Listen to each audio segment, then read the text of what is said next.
I really love that NASA story. I never heard it in that context. And the day of not doing it is the day that unravels it and you're starting over. So it's consistency, it's accountability, it's commitment because it's not easy. And you said it's going to look dirty using the pot metaphor. I love that as well.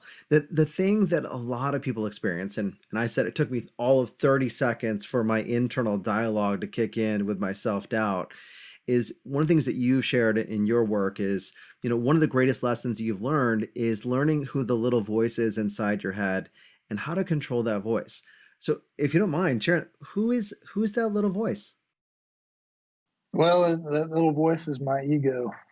Okay, so that's how a lot of people know it. You could also call it memory, right? Because what does our ego have to work with? It only has past information. You know, our past experiences, or when it says, "Hey Shane, that may be uncomfortable," or I don't know if you're smart enough to do this, or what if you get embarrassed? What if you fail? What if this hurts? The ego is designed to protect us, right? And our conscious thinking is really more of a survival mechanism, right? I mean, there's some studies that have been done, and there's a book called The User Illusion by Tor Nortranders. You can get it on Amazon, and that they did some studies where our conscious thinking, we're only processing at most about 40 bits of information per second, whereas our brain is receiving 11 million bits of information per second. So what's going on with those other 10,999,980 bits? What's happening there?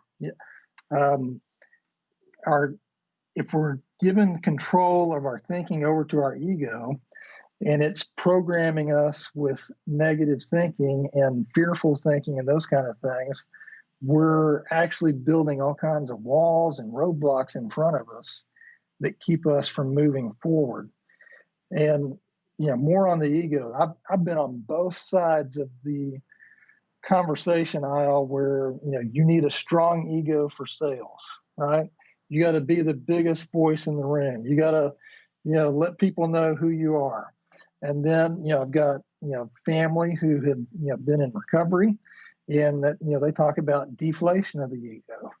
And so I've worked on both sides, and what I've come to realize is you cannot get rid of it. I mean, it's just there, and it's going to stick its little head out when you least expect it. It's always when you get that real confidence that the carpet gets pulled out right out from underneath your feet.